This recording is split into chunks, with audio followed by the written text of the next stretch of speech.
this guy wanted me to learn how to swim, wanted me to show me that the Navy could be for me.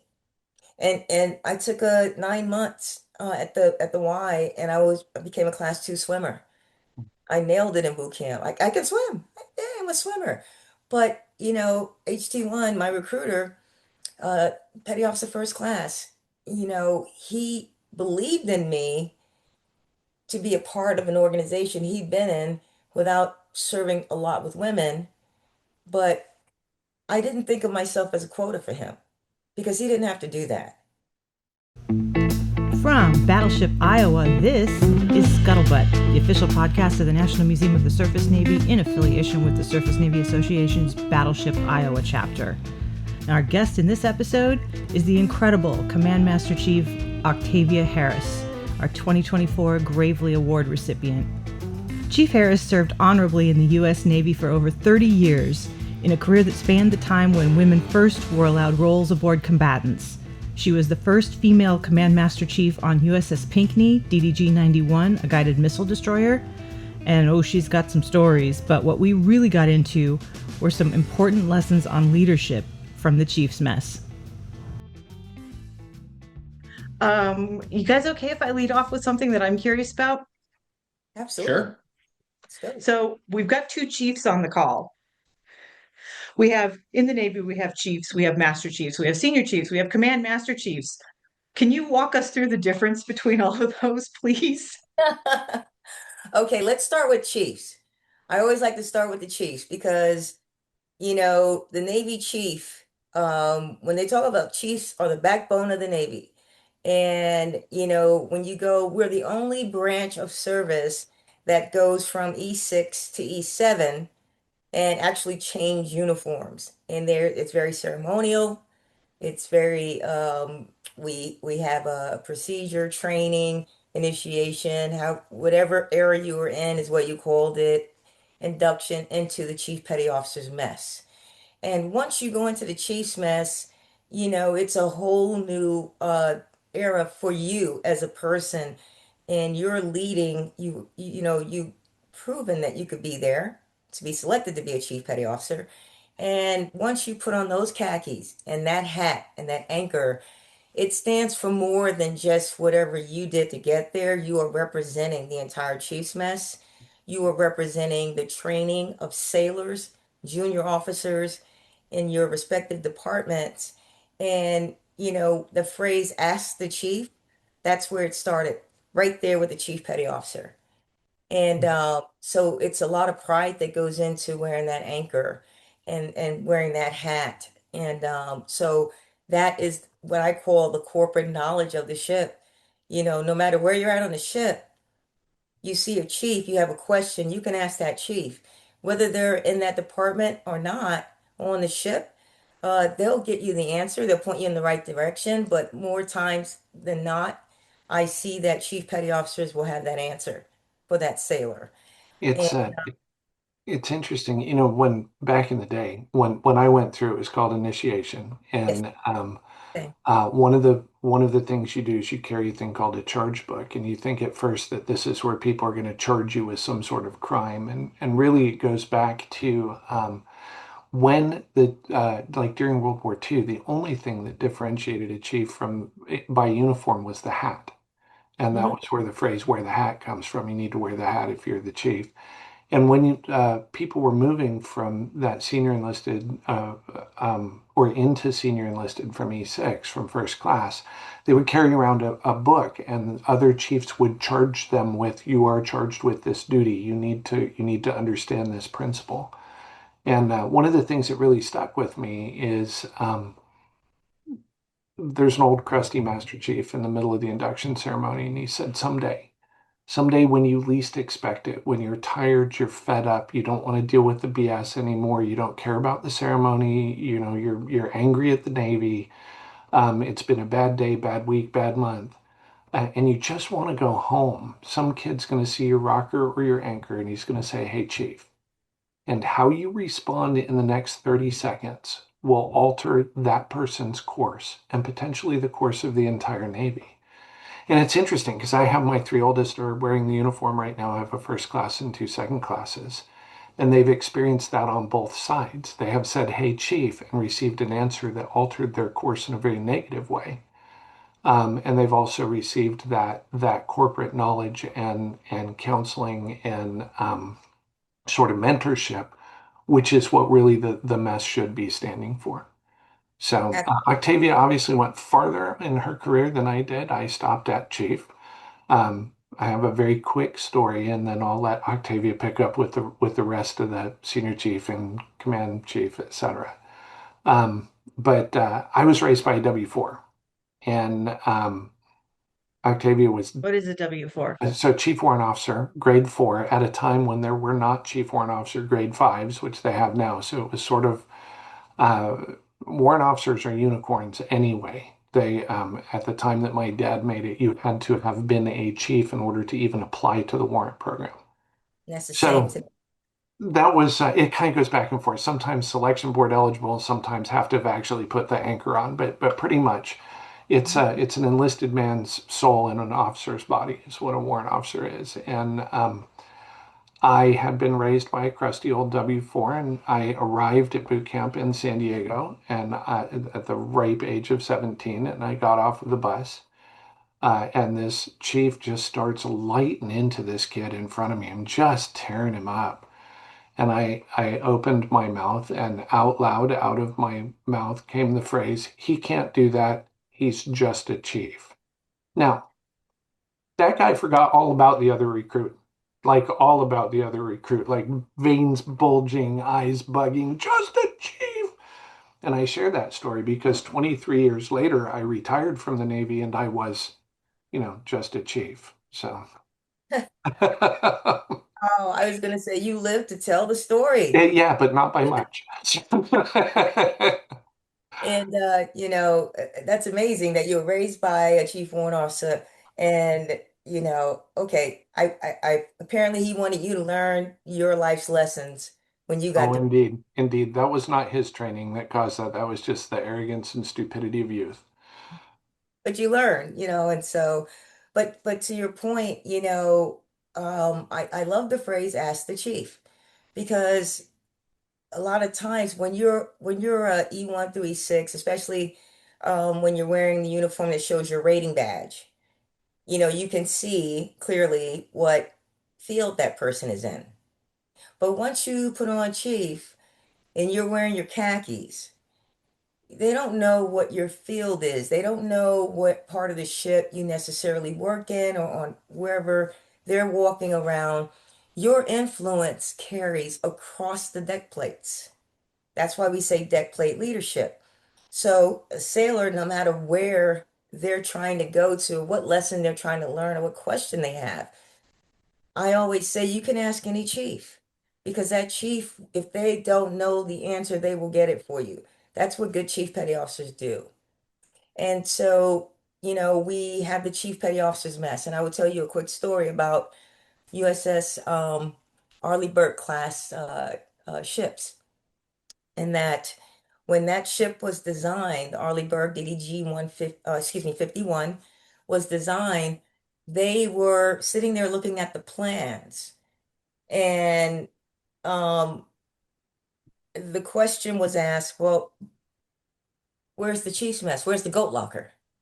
Because we're goats, right? Where's the goat locker? There was no chief's mess on the design of the Arleigh Burke class ships until that question was asked and answered and then changed. So, Wow. so it's that important, and to have that goat locker where chiefs, senior chiefs, and master chiefs can gather to talk about different things that are happening across the ship, operations, training, personnel. Of course, sailors is our number one lot in life, and those JOs. And I always used to tell my chiefs, if you look at your junior officer, that ensign coming aboard, don't you dare look at them like they're some young dummy out of college. You look at them like, I'm going to make this a future commanding officer. I'm going to make this a future captain of, the sh of a ship. That's what you do. And you do that with the sailors too, because you want them to take your place one day. And so, ask the chief is such an important phrase for chief petty officers because no matter where a sailor works on a ship, it doesn't matter if they need something, they will come to a chief and ask. And you'll get the gamut of all kinds of questions and guidance um and so it's your job. And I tell chiefs all the time, your word is your credibility. So you make sure you're telling those young sailors and JOs what they need to hear, good, bad, or indifferent. Senior chiefs, we call them that's the single rudder. They get the 1 star, and the even number chief. And so advancing to E8 is the senior chief. And with every advancement of rank carries more responsibility, more accountability, etc. And so from there is E9, Master Chief. And you get your other rudder. So you get your 2 stars, and that's the top for the enlisted ranks, E9. And when you make Master Chief, you tell people, I'm part of the 1% club now. Mm. Congressionally mandated, only 1% of the force can be E9 across the services. So if you make E9 in any branch, you have reached the pinnacle of the 1% club. You're there, you're in there, but with that also carries extensively more responsibility, authority, etc. You are becoming in charge of not just departments, but sometimes, in some cases, the entire command enlisted wise, in terms of counseling and giving advice to the commanding officer about those sailors. If you remain a Master Chief Petty Officer in your field, then, and that's what you do typically. Um, if you want to go further and really have the charge of the entire organization to advise and counsel the commanding officer and the executive officer about enlisted personnel, you want that golden cookie, the Command Master Chief. Yeah. Once you make Command Master Chief, you are done per se with dealing with anything in your particular field that you've grown up in, and you are now charged with the training, execution, support of operations, and those sailors for the entire crew. And so that's what makes Command Master Chief so special. You're no longer a yeoman. I was a yeoman, so you're no longer running admin departments. You're no longer doing administrative things and personnel. You're doing it all. You're looking after all the sailors, whether they're in deck, whether they're on the bridge, and everything in between. That's the Command Master Chief. So So when you say also, looking after them, what does that entail?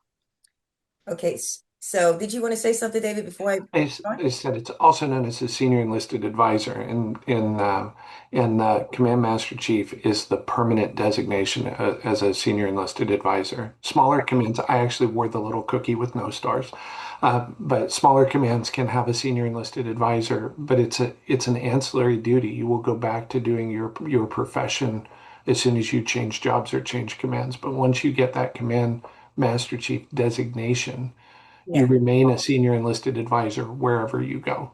Right. So we call it closed loop.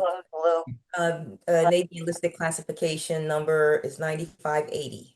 Once you get that 9580 as a command master chief, and I believe it's 9585 for the command senior chiefs now, you are, like David said, you're closed loop into that position to where that's your role for the rest of your career.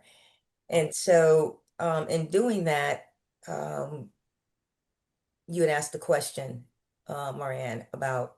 Yeah, what does it entail? What are you actually doing with the sailors on the ship? Got it. So what the command master chief does is, there's a triad. So there's the commanding officer, the captain of the ship, the executive officer, and the command master chief. The command master chief's role is to kind of advise the commanding officer and work hand side by side with the executive officer in the care of the sailors on the ship, making sure that regardless of their mission, their particular mission for the overall mission is met, training, making sure that there's discipline, making sure that sailors are getting everything they need as well as their families.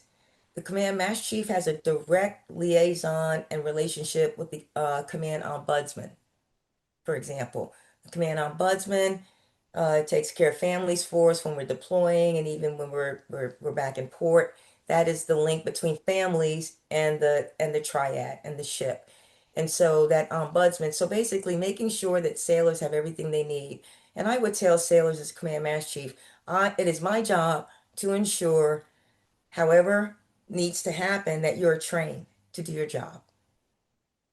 Once you're trained to do your job, you are, charged to do it. If you fail to do that, then your chain of command, your chiefs, your LPOs, your E6 leading petty officers, your chiefs, division officers, department heads, and so forth, make sure that you have everything you need. And why are you failing if you're failing? Career development. Command Master Chief ensures their career development boards that are occurring across the ship with a career counselor, making sure that sailors know their path to success. And so the overall care and feeding, when I say that, of sailors across the ship, that's what the Command Master Chief is ensuring, that that command climate, that that atmosphere is known and felt across. Now, when I talk about the discipline piece, if you are not doing those things, once you are trained, once you are given, your duties, then there's a disciplinary process. And disciplinary review boards are chaired, if you will, by the Command Master Chief on a ship. And we would hold ours in the chief's mess if a sailor did something in violation of the Uniform Code of Military Justice, depending on what it was. Some things could be settled at a lower level. If things had to escalate to the executive officer, that's where they escalate and on to the commanding officer for a captain's mast, if that happened. And during a procedure like that, the commanding officer, the captain, would sit down with me um, all the time and say, so CMC, what do you think we should do? I see the recommendations. I see what happened, and we go from there. And so the commanding officer weighs heavily on the command master chief's recommendations and counsel because he or she knows that that command master chief is on the deck plates, guiding those chiefs in the chief's mess, making sure that they are doing what they're supposed to do on the deck plates for the sailors and the junior officers. Because a ship cannot sail successfully to meet any mission if sailors aren't trained, if sailors aren't focused on mission, on duty and off duty. So that's kind of the command master chief's role. It's macro, but it gets very micro if it has to. Yeah, it's just hearing this from the civilian perspective. Mhm. I hear a lot about the people manager side, if you will, helping people become the best in their role or become the better leaders. But really having the chief be this de facto mentor for a lot of people. And I think while there are a lot of uh, archaic or outdated kind of structures and processes in military uh, as a whole, I think that this process and this structure has really been positive for the most part in how people are learning from mentors and how mentors are also inspiring and connecting with those who are below them, so to speak. So there's a lot to learn here. How did you translate some of these experiences and leadership skills into your civilian career? That you've had a number of um, successes outside of the Navy as well. How did these cross over and apply them? I know I see David always sitting down and helping people in his office just with whatever questions they may have. Have you had similar experiences? I have, when I first retired from the Navy, it was one of those things, okay, now what do I do now? I don't have sailors, this and that. So when I moved on into my first role, it was leading a team at Space and Naval Warfare Systems, now NAVWAR, leading a team of people that had no military experience. So I had to leave all the Navy lingo out, etc. But the principles are the same. People are people. And first of all, you have to make sure you get to know them. You get to know your folks. You get to know their strengths, their areas that can be improved. I don't like to say weaknesses, the areas where they can be improved, and you kind of hone in on that. Okay, first of all, we got a mission to complete, period. That's why we're here. And so that's how I grew up in the Navy. No matter what's going on, there's a mission. And there's the things you need personally and professionally to help meet that mission, that common goal, then that's what needs to happen. And so I learned that growing up in the Navy, and then I learned it in leadership, that if your people aren't trained and they know their role and they aren't focused on the mission, then the mission will fail. And so that carries on into corporate America, where I started working defense contracting. And then when I went into my dream job, I called it, I was a program manager for the Comprehensive Advanced Restorative Effort. We cared at Naval Medical Center, San Diego, for the most traumatically injured men and women, whether it was from combat, whether it was from a motorcycle accident, whether it was from some form of cancer. We cared for those folks. And the team that I led to do that, the same principles applied. You have to be trained to do this because this is the mission. What do you need that you aren't getting to make sure that you complete your part of the mission? So the bottom line for me is that, and I learned this in the Navy, is that if you don't get to know your people, if you don't get to understand their role in the mission so they can do it, um, then there's going to be problems and failures. And so I think that translated for me quite easily in the civilian sector. It was challenging getting used to not everybody understands that if you're on time, you're late. If you're Yeah. 15 minutes early, you're on time. I mean, those kinds of things Hmm. don't necessarily translate. Same with wait, it's maybe 5 o'clock p.m. 1700. They're ready to knock off or get off work. And it's like, whoa, we still aren't done with such and such. So those things were for me to learn. I had to learn how to be a civilian. I joined at 17. My mother had to sign for me. And then I graduated high school and went straight to boot camp. And then fast forward 30 years, at 48 years old, I had to figure out what to wear to work and really how to focus on this is different.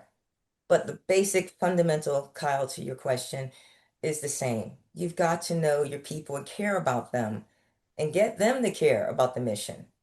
Because there'll be people that no matter what you do, they're not going to care.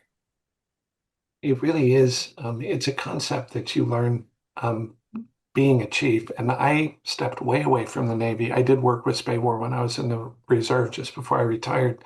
But that was only because they found out what my civilian job had done. So I went from being a wrench turning diesel mechanic on the battleship to being a senior software engineer at Hewlett Packard eventually, and that's where I was. And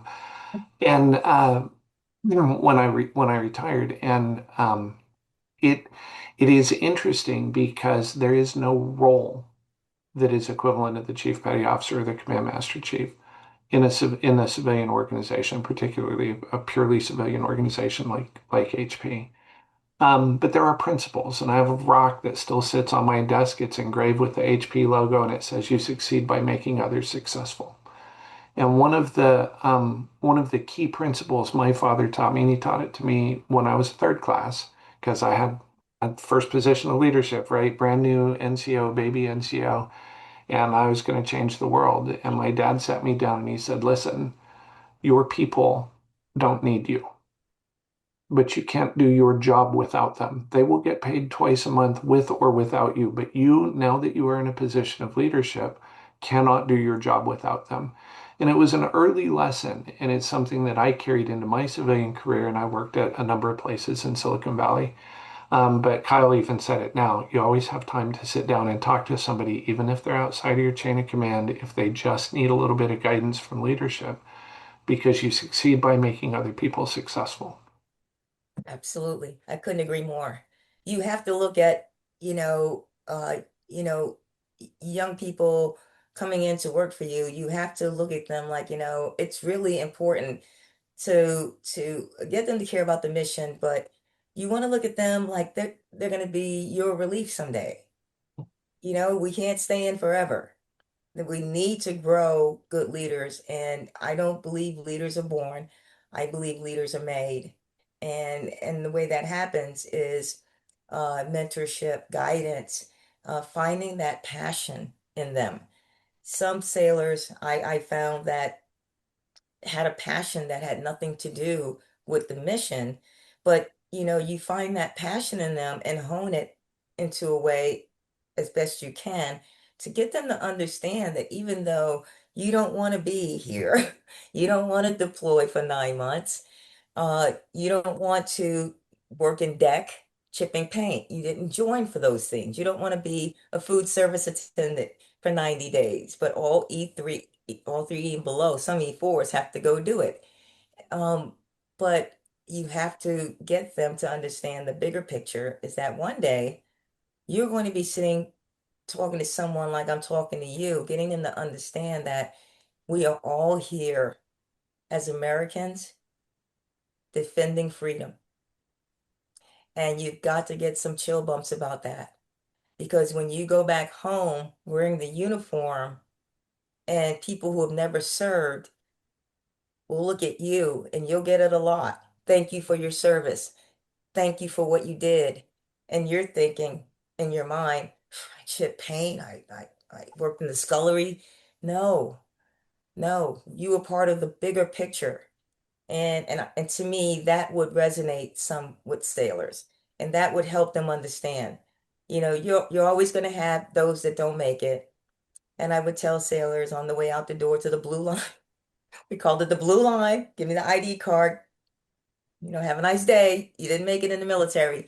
But I would tell them, it's like, look, you're here. You got this far. Make the best of it. I don't expect people to stay in 20, 30 years. But even if you stayed in one term, one enlistment, guess what? You are a United States veteran and be proud of that. Try to instill that pride of service in people. And I learned that actually growing up.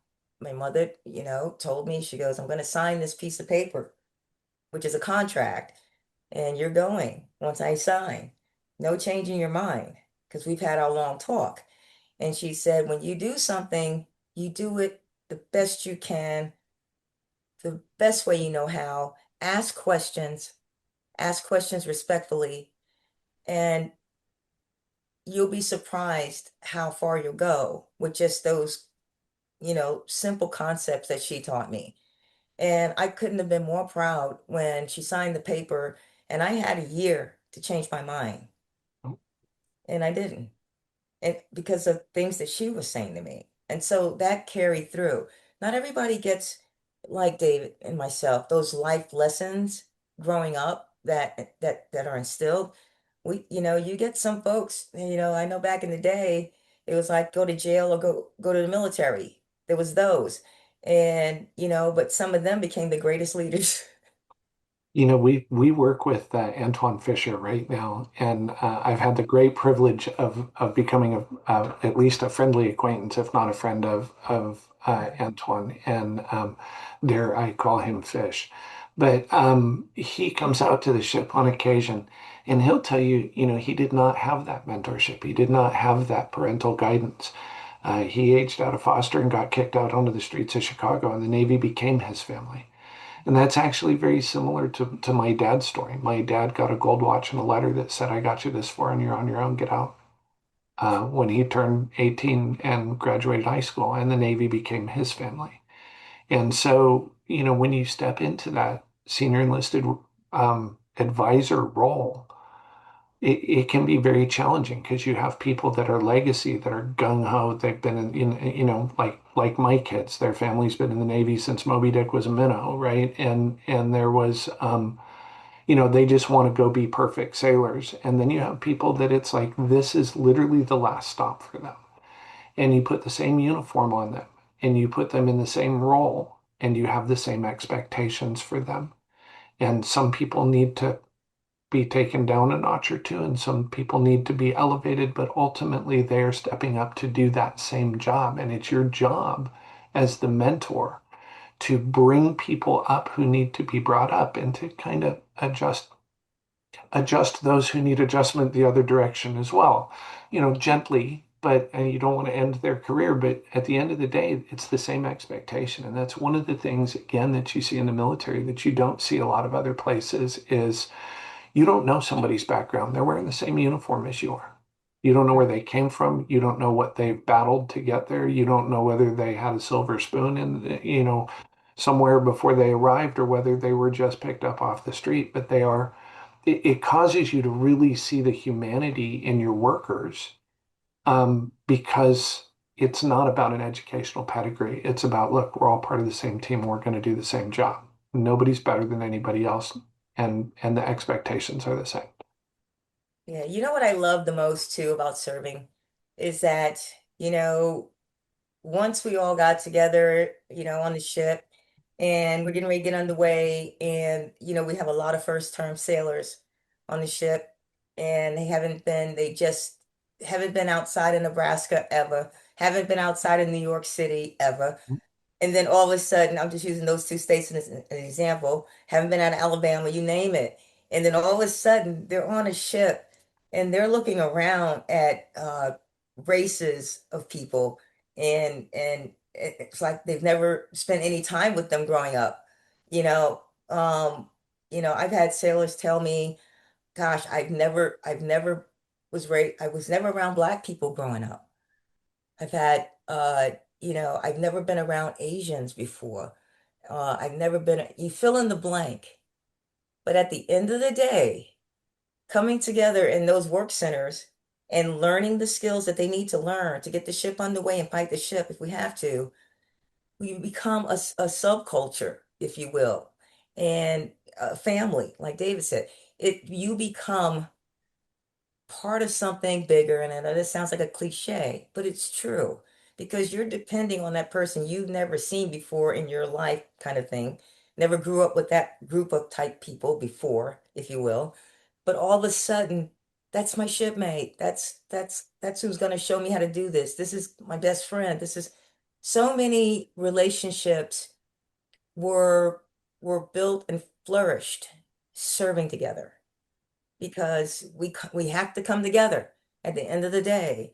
And so I got to see that so many times, David. I don't know about you. Even, as a junior sailor, I got to see it. I grew up in New York City and so it's a melting pot. But I'd never, been around West Coast folks. I've never been around, anybody from Oregon.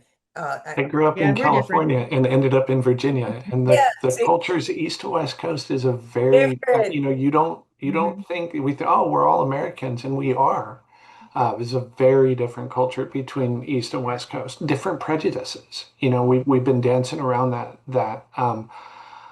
There was a lot of racial prejudice in Virginia when I got stationed there, and I grew up in California, and I'm not going to say we don't have prejudice here, but it was tremendously different, and it was a real eye opener for me.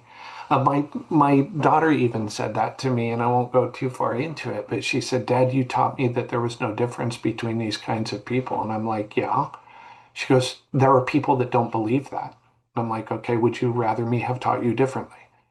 But she experienced that when she joined, and she had to sort of suss through that, hey, people don't think the same way. Sometimes the way they think is not ideal.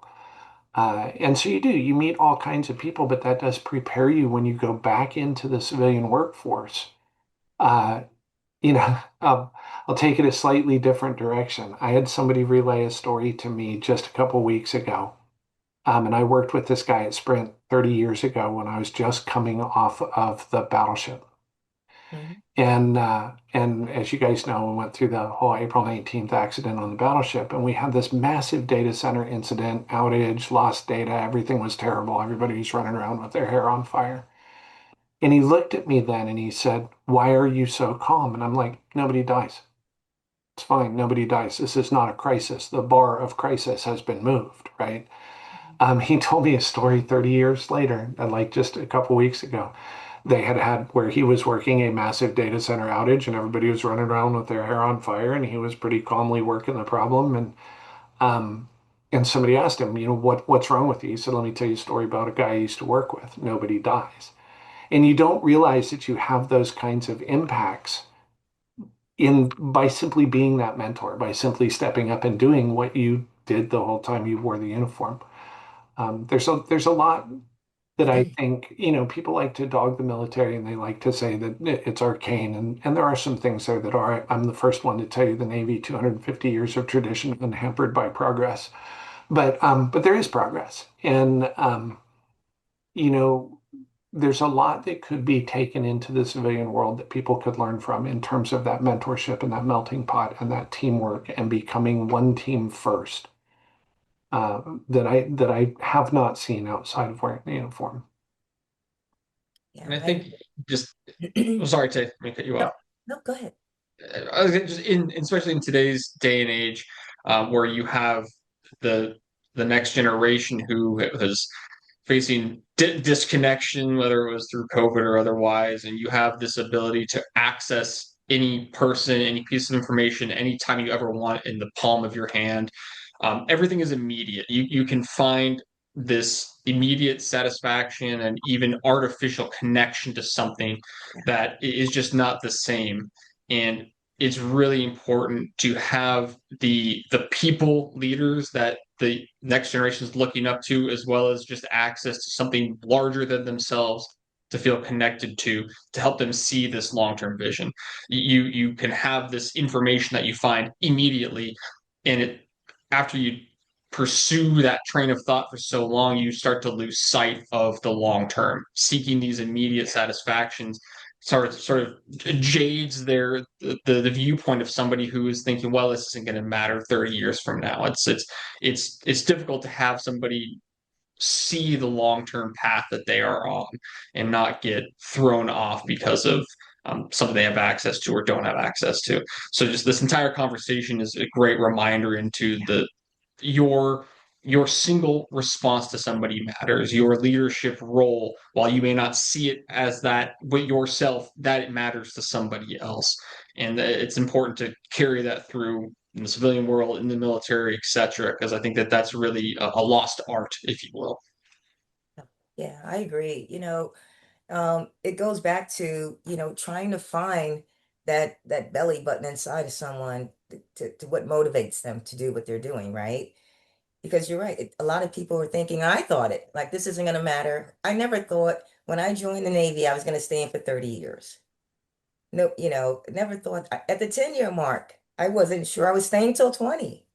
And, so what, the younger generation now, um, there's AI.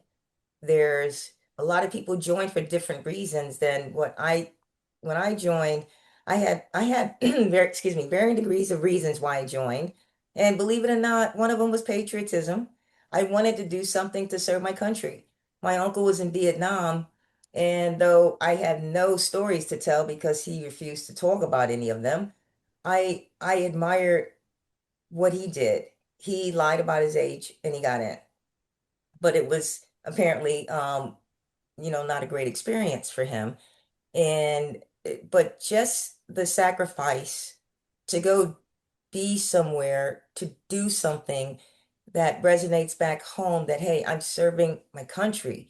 So, fast forward to now, even before I retired in 2012, when I would sit down at career development boards, I would ask sailors, my only question for them, I would let the chain of command do their thing and career counselor. But my only question was, why did you join?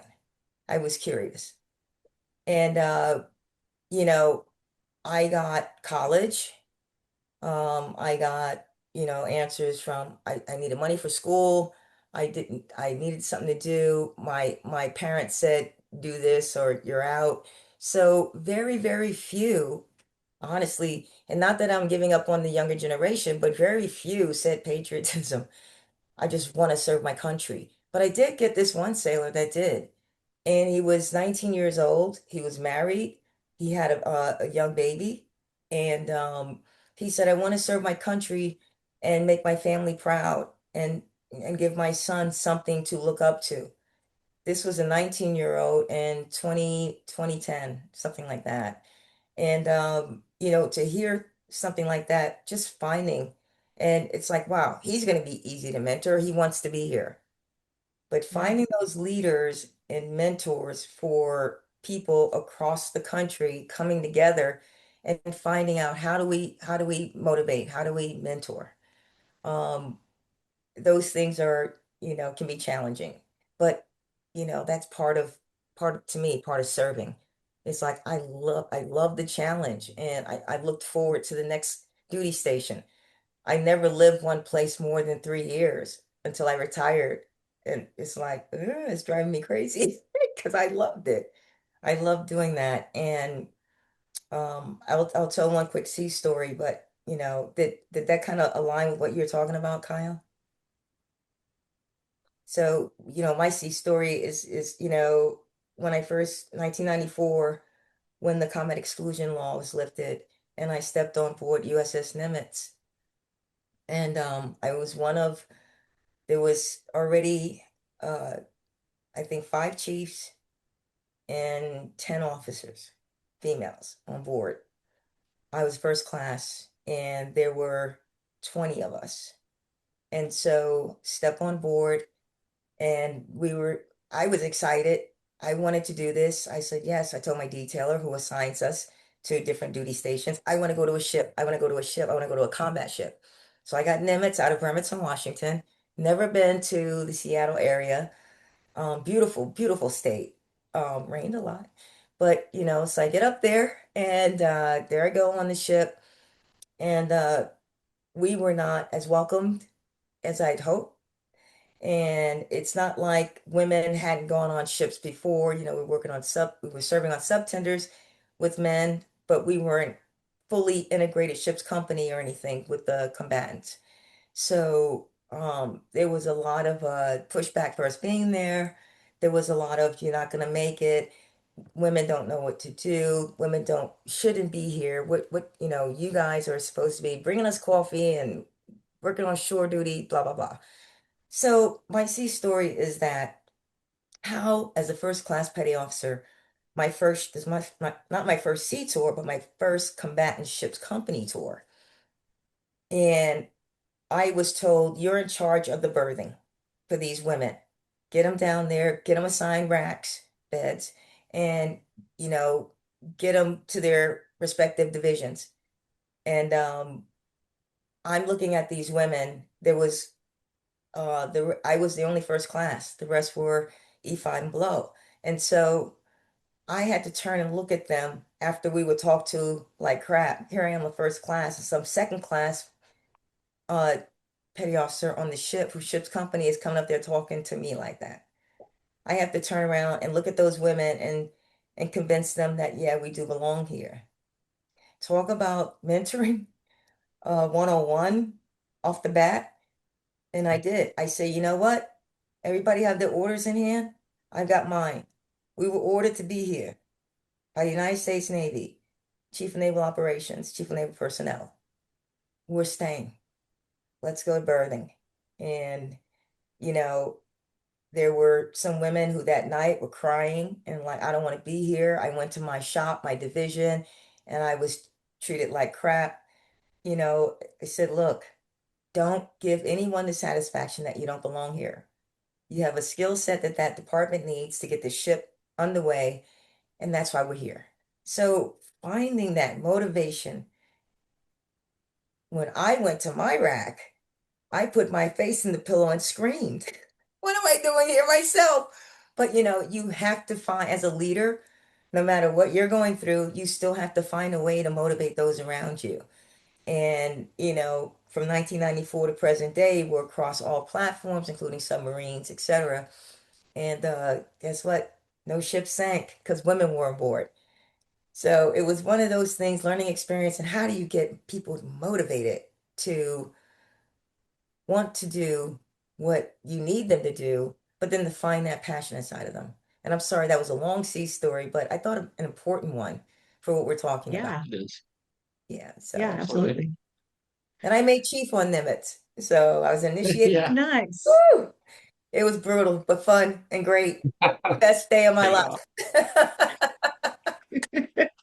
It was amazing. Well, well, what is your favorite part of the Navy? Like you knew at 17 that you wanted to go in the Navy. Mhm. What was that motivation and what is your favorite part about the Navy?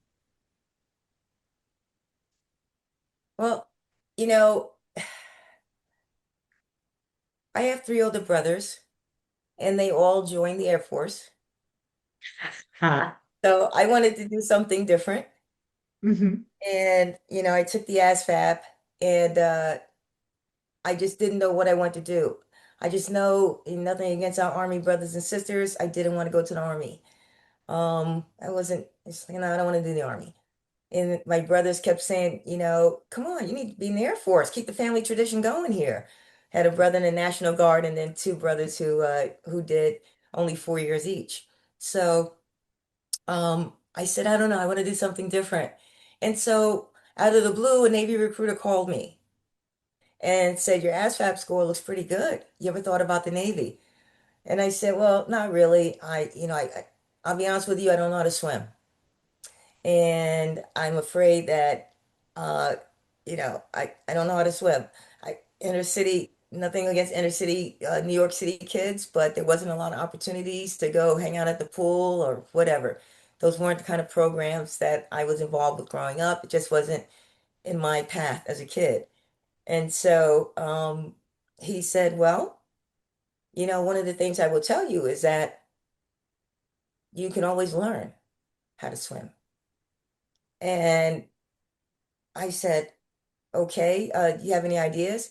He came out, talked to my mother, and said, I'd like to take her to the YMCA. The recruiter took me to the YMCA and signed me up for swimming classes. It was the best thing ever. My recruiter was a hole technician. He was a knuckle dragging, what we call, he was down in the pit, the bowels of the ship. No women. He never worked with them. And I was surprised he wanted me. And then I was thinking, this was more than a recruiting pitch. This guy wanted me to learn how to swim, wanted me to show me that the Navy could be for me. And I took a 9 months at the Y, and I became a class 2 swimmer. I nailed it in boot camp. I can swim. Yeah, I'm a swimmer.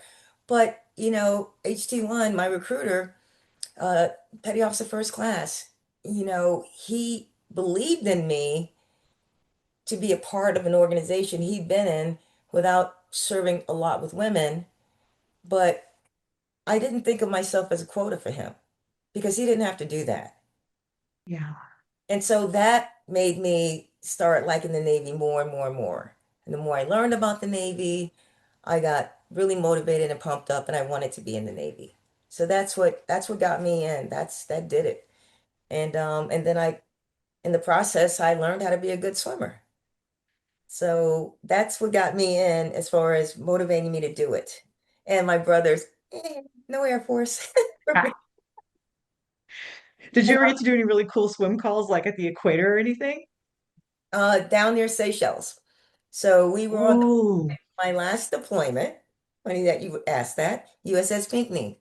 We were doing operations, the destroyers protect the carrier strike groups. So we were on deployment. We found out in Singapore it was going to be an extended deployment because we had to do X, Y, and Z.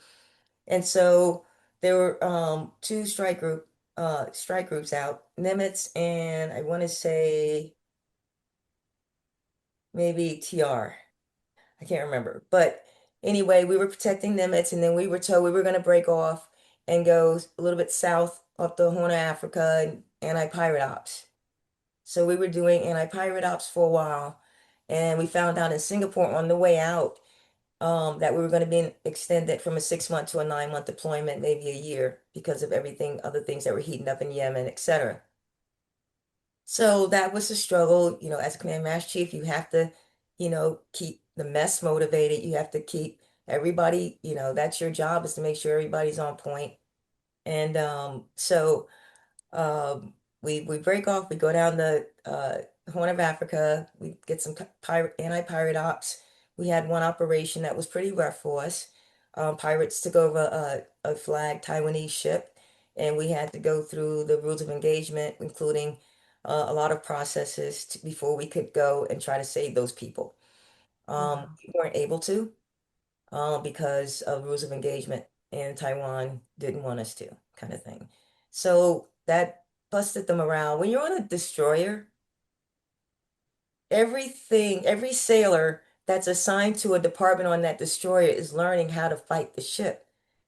Because that's a warship. I mean, that ship has war capabilities to do things like that, to go take care of people and democracy and freedom. And there was a ship, and we saw it on the bridge. We actually watched them getting, hurt.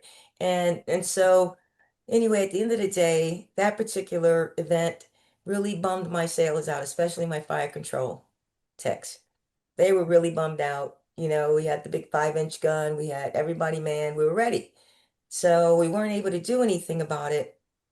And that really bummed them out a bit. So after a while, after about a month, the captain said, "Hey, we can go down towards Seychelles and maybe get a port visit, go down there at least. Let's surprise the crew and do a swim call." So we had a swim call. It was the coolest thing. We didn't get a chance to go to Seychelles, and I'll tell you why in a second, but we got the swim call and jumping off the side of the ship, fishing, and then we were out to sea. When you're out to sea more than 75 days, you get a beer day. So the sailors got 2 beers each. You remember those, David?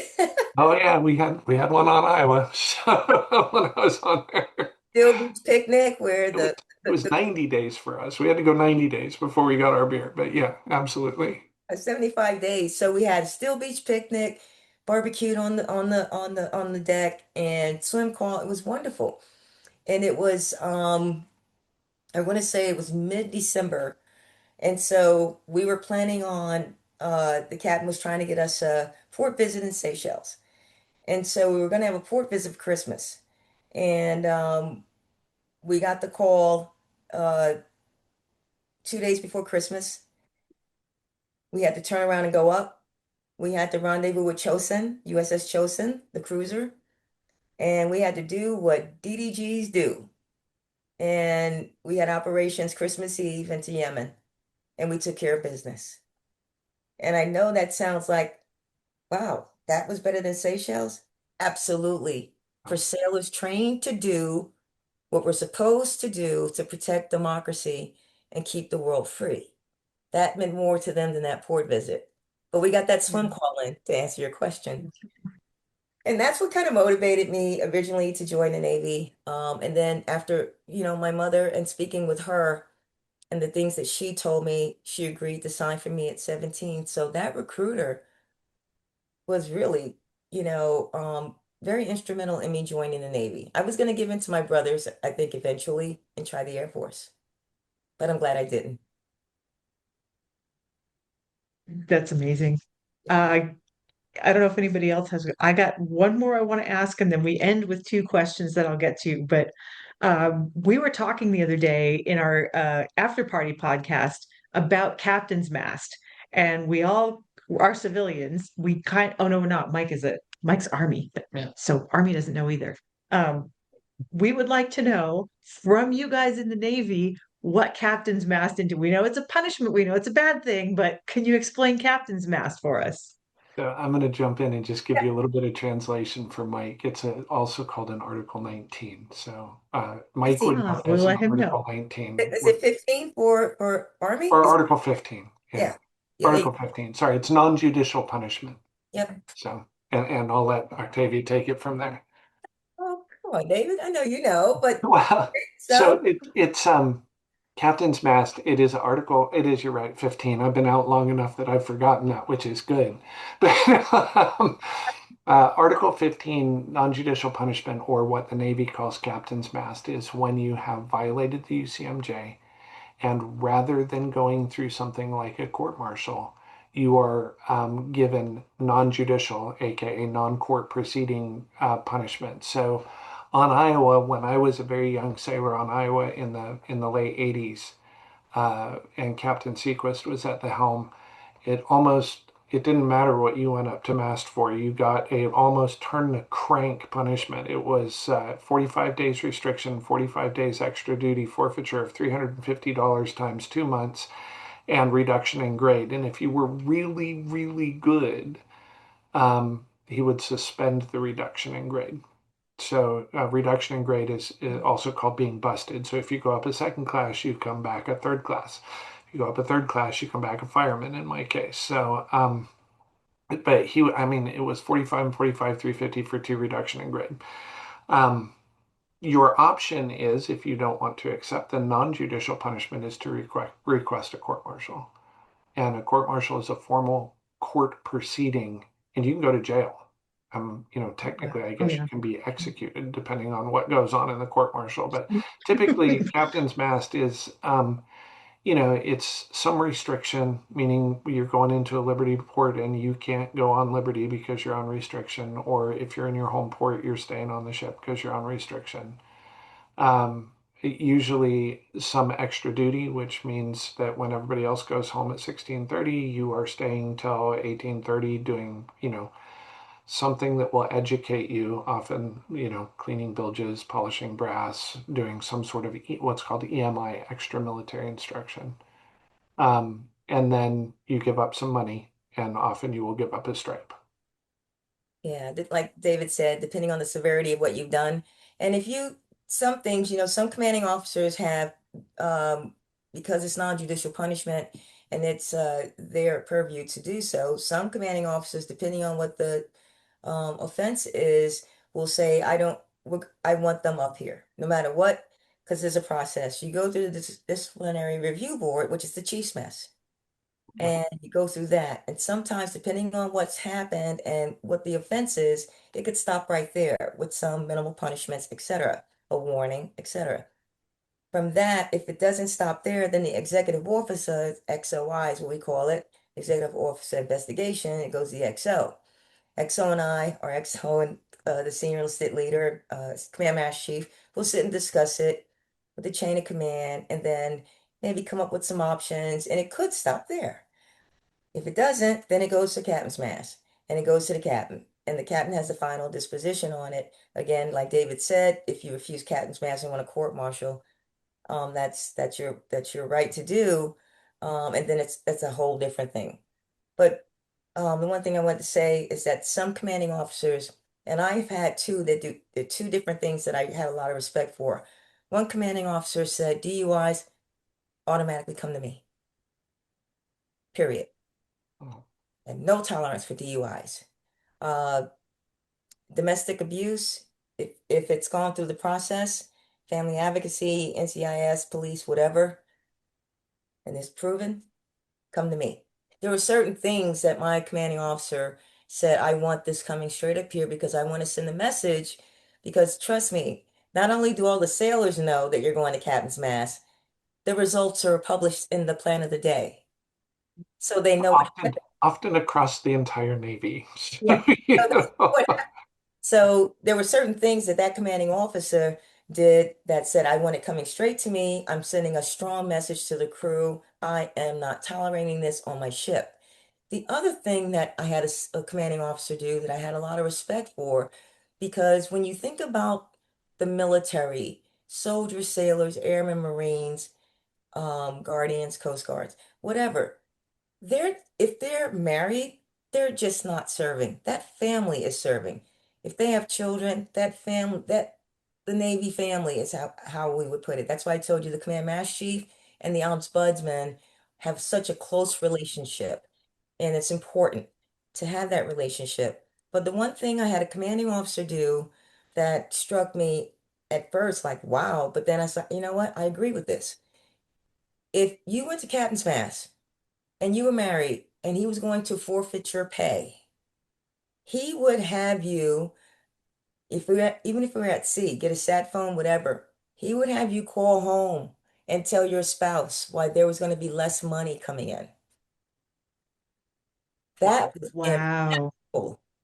That was impactful. I'm going to take 2 months, half month's pay times two, but you got to call home and tell your husband or your wife why there's going to be less money. So you may not be able to pay this or that, but they need to know why there's going to be less money. You need to do that. And we had a couple of captain's mass after our 9.5 month deployment where those two sailors were restricted to the ship into pulling into port after a 9.5 month deployment. The captain said, you need to call home and tell your spouse why they're going to be standing on the pier to see you after 9.5 months, but you won't be on the pier to greet them. Ouch. And that was impactful. And at first I thought, wow, this is a kind of a unique situation. I don't know if I totally agreed with it because the crew was like, and trust me, those sailors did something pretty egregious to make the captain go to those extremes. But those extremes were necessary, um, especially with DUIs, and things like that. That it diminishes crew morale. It impacts the mission. If you're on a destroyer, I was on a guided missile destroyer, Aegis guided missile destroyer. The fire controlman that launches Tomahawk missiles, it's a 5 to 6 member team. If you miss one person off that team, you can't get underway. Your ship is decertified. That talk about impacting mission. So Yeah. that's just an example of how personal behavior for your sailors is so important, that discipline piece. So I really appreciated my captain having that stern approach to captain's mast. So it's a punishment. It doesn't stay in a felony record or anything like that, but it impacts things. It can impact your career. It can impact when you advance. It can impact duty station. You go to captain's mast, you get lower evaluations, you can't go to an embassy duty, you can't go to special duty, you can't go recruiting, etc. So a lot of things are impacted by poor choices in personal behavior. They have recently changed the rules, I think, but if you see people with gold chevrons, what we used to say was that was 12 years of undetected crime. It was 12 years without going to captain's mast. And your good conduct medal is also you don't get a good conduct medal for the period for which you went to mast. Thankfully, in 23 years, I never went to mast, but I did go to XOI twice. So And yet they did change the rules, so now it's kind of, but you see a Master Chief walking around with some red stripes, that they're bigger meme than that is out there, there's a meme out there with a Master Chief who's got an armful of red stripes, and there's all kinds of captions on it. I happen to know that guy. His name's Master Chief Mulhall, and I served with him at Special Boat Unit 11. So, yeah. But I will tell you this, if you see that, that to me is to me a coat of armor of, if you will. They made a mistake pretty senior in their career because anybody can go to captain's mast. In his case, And so they made he went to the mat for a sailor, and I would wear that as a badge of honor any a day. badge of honor. That's what I meant to say. Badge of Yeah. honor. And so so sometimes when you look at that and see, it's like, wow, you have to understand that person did something as a senior person in the military and lived through it and continued on leading and charging ahead. So yeah, that badge of honor. Many times it was something like what David's talking about. So that's Captain's Mass. It's a good A process really to keep great everybody on the illustration of it. Also, the reason whenever I'm in the captain's import cabin, I'm always a little titchy, even now, because that's where we held captain's mast on the ship. So, yeah. Mhm.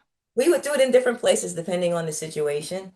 If the captain really wanted to make a statement, we would have it on the flight deck or Ooh. out in the open for everybody. Because normally captain's mast is just the accused, the legal folks, the chain of command, the chaplain, and the triad.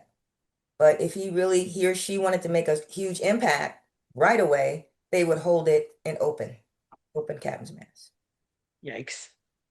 Oh. All right. Well, this season on the podcast, we're asking everybody two questions at the end. And the first is, what makes historic ships, especially Navy ships like Iowa, important, worthy of attention, and imperative to preserve?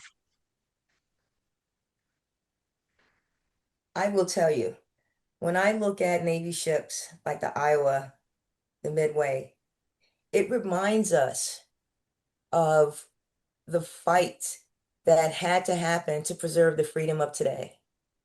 It reminds us of the service of the men and women across the services in the civilian arena that supported um, the military that this is the price of freedom. This is the cost of freedom, and this is what freedom stands for.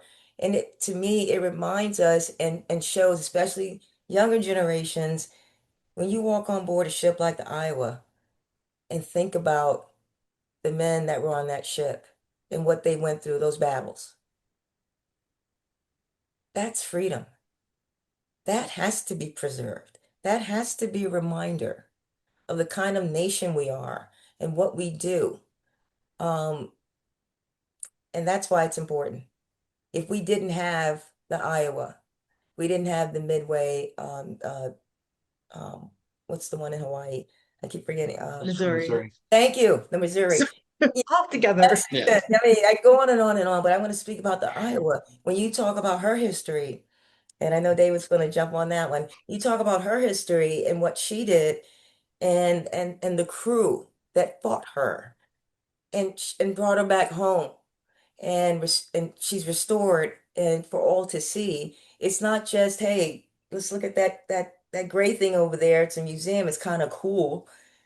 It is. However, it is very important to understand the history of our nation. And the Navy is a strong part of that history and why we have freedoms and democracy today. And so you have to keep these ships preserved. And I'm proud to have been on the Iowa a couple of times now and to feel a part of that. And every time I did come on board, I would stand there and I would just kind of envision back World War II. I would just envision what the ship went through and what those men went through fighting the ship. And it was for us. It was for future generations. So they need to understand that. All right, final question. What are you reading? What am I reading? Mhm. Oh, that's a good one. So you would have to ask me that. I'm reading a couple of different things right now, but one is has nothing to do with anything related to naval history or anything like that. I'm actually reading a book about whole health leadership because I'm starting a doctoral program in May for whole health Oh, leadership out of Southern congratulations. California University. Wow, cool. And so I wanted to get into whole health leadership because it's a new program and it focuses on the VA actually has whole health leadership clinics. And so which focuses on holistic healing, not just, we're going to treat you for this, we're going to treat you for that. It's like, let's bring you in, let's look at all the different things that are wrong from mental health, from orthopedic, from any kind of um, organic illnesses, uh, mental health. Let's bring this all together and try to figure out how to make you whole again. How to understand not just from one modality or one treatment plan or one morbidity. Uh, let's try to fix you as a whole person to make you feel um, the you that you want to be, if that makes sense. When we come out of the military, we are all different. No one comes out of the military the same. There's physical demands, there's mental demands, and there's traumatic things that have happened. So when you get into the VA healthcare system, it reminded me of when I was a program manager at in San Diego at Balboa. It's like we would get wounded warriors, and they had multiple things wrong, many invisible wounds.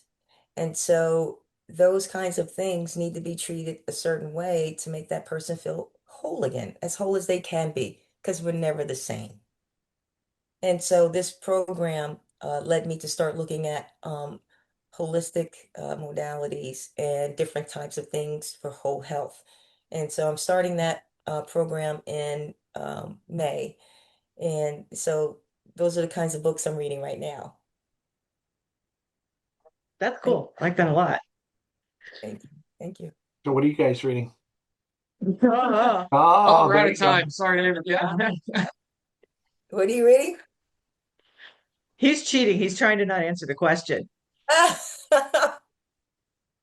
I read like I shop. I find information when I'm seeking a certain answer. Like when I go to the store, I seek a certain item that I'm looking for. So I am not a good sit down and study a book until there's something that's really important for me. And so right now I don't have a constant book that I'm referencing.